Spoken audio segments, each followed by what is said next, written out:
വാക്കിൻ്റെ അർത്ഥം അധികാര ശ്രേണി എന്നല്ല അതിൻ്റെ അർത്ഥം.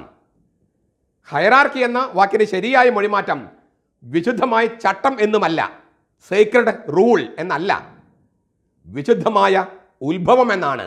സേക്രഡ് ഒറിജിൻ, വിശുദ്ധമായ ഉത്ഭവം. വിശുദ്ധമായ ഉത്ഭവത്തെ നിത്യമായി ഒഴുക്കുന്ന നീർച്ചാലാണ് പൗരോഹിത്യം.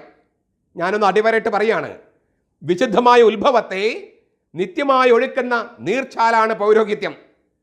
വിശുദ്ധമായ ആരംഭത്തെ നിത്യമായി സന്നിഹിതമാക്കുകയാണ് അത് ചെയ്യുന്നത്.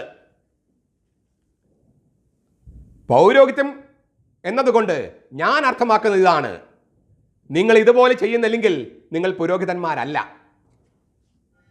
വിശുദ്ധമായ ഉത്ഭവത്തെ നിത്യമായി ഒഴുക്കുന്ന നീർച്ചാലാണ് പൗരോഹിത്യം. ജനാഭിമുഖ കുർബാനയ്ക്ക് വേണ്ടി വാദിക്കുന്നവര് പുരുഷ മേധാവിത്വത്തിന്റെ ആൾരൂപമായി ഒരച്ഛനാണ്